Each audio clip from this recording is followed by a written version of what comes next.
In this video, we are going to learn how to make a short video in Photoshop. We're going to include some masking, some movement. The entire video should be moving, even though we will be using some still images.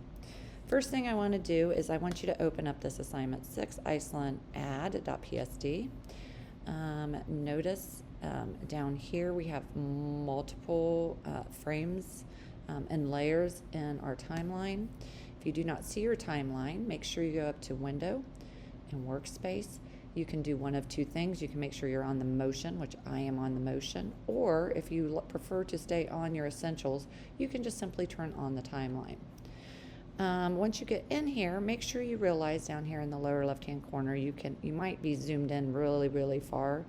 You can zoom out. I highly suggest zooming out so you can see at least all 12 seconds, because this is 12 seconds long. I can see the ending there. The reason is because it's going to make it easier to get a little bit more detailed, and you can zoom in even more if need be. So the first thing I want you to note is in the first few seconds we have a waterfall. If I go back here, if you want to hit the play, or you can just simply hit the space bar on the keyboard, you will see the playhead is moving and the waterfall is playing. So the first thing I want to do is I want to duplicate this waterfall. So I'm going to go to my layers panel, and I'm going to go ahead and just duplicate it by going down here, or right click, duplicate, however it is you want. We're going to go ahead and keep that as waterfall copy. Next thing I would want to do is I want to take my playhead, and I want to put my playhead at exactly 1.15. Go in here, and I know I'm at 1.15. Down here in the lower left hand corner, you can see that it says 1.15. Again, I'm going to make sure I'm on the waterfall copy. Now on the waterfall copy, I need to rasterize this. So I'm going to take this from a moving video to a still image at exactly this point. So I'm going to right click on my waterfall copy, and I'm going to just simply go rasterize layer.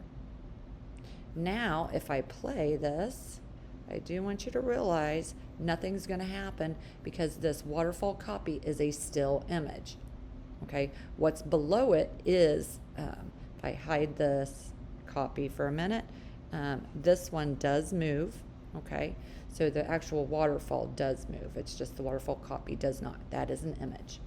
Next thing I want to do is I want to resize the waterfall copy so that it starts at the beginning and only goes to 1.15. So I'm going to make sure my playhead, it's easier if you make sure your playhead is at 1.15.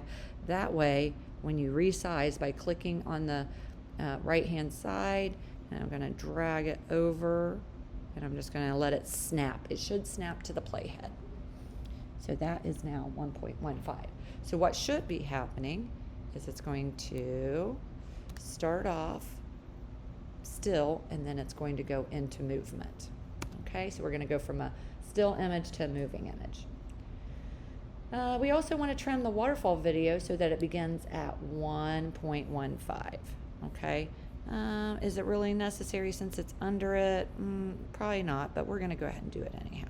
So we are going to go ahead and trim that to 1. Again, it would be easier if you have this playhead at 1.15. Again, going to make your life easier. And the next thing we're going to do is we are going to apply a black and white adjustment layer above the waterfall copy.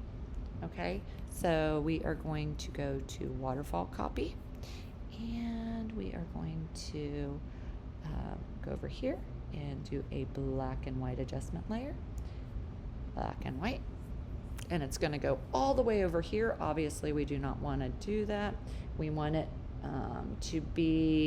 we want this actually to go to about 2 seconds. So we're going to take this playhead and move it to 2 seconds. And so it will affect some of the video as well as a still image.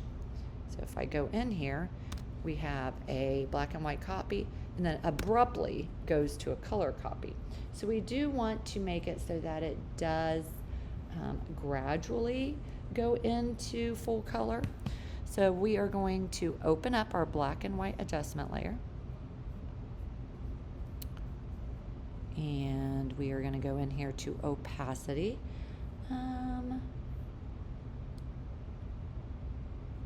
We are going to add it so maybe it starts off black and white here. So maybe we want it to stay black and white to about, and again, I did not tell you exactly where to do this at, so you can kind of pick a number. I'm going to go about 20 seconds in. I want it to be, or not 20 seconds, sorry, 20 frames. I'm going to click on my opacity, and we're going to leave that. We're not going to do anything with it because remember, we have to have 2 frames in order to get things to do a gradual transition. So I have my first frame, and we're going to keep that at 100% opacity. I'm going to put my second frame in, or I'm sorry, my second keyframe in there. And over here on my opacity, I'm going to take that down to 0. Okay, so now we should see something if I hit play where it starts off and then it gradually gets color filled. Next thing we're going to do is we are going to put a rectangle that is the same color as this blue over top of Do You Like Beautiful Things? So we are going to find Do You Like Beautiful Things over here in our layers panel. We're going to click. We are going to grab the eyedropper and make sure that we have this particular color before we start drawing our rectangle. I suggest making the rectangle just barely big enough, okay, as close as you can over top of Do You Like Beautiful Things. Make sure it is fully covered, else it will look a little silly. Okay, so you do have to make sure it is fully covered.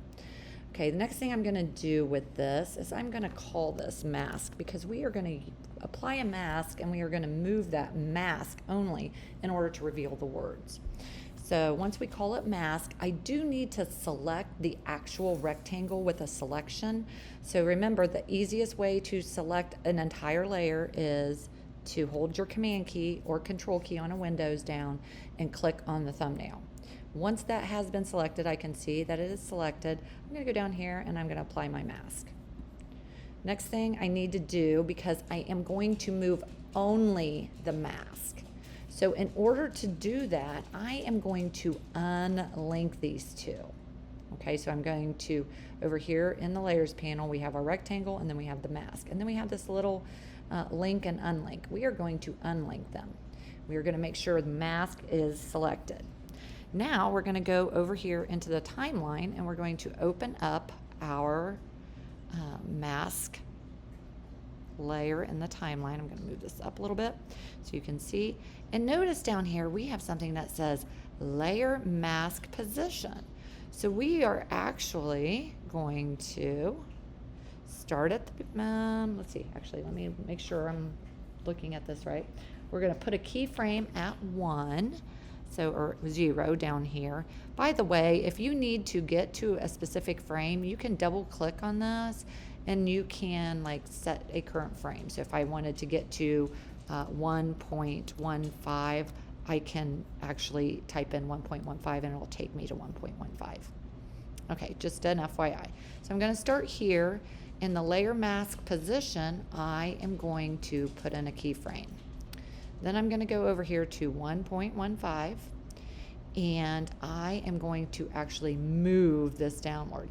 Now I do want to make sure that I move it, so make sure you're on the move tool, in a straight line. So I am going to hold my shift key down so I'm not bouncing around. So if I pull straight down, and then if I play this, make sure you might maybe click off of it so that you're on another layer and then hit play, and what it does is it will reveal top to bottom. You can do this left to right, top to bottom, diagonally, however it is that you want.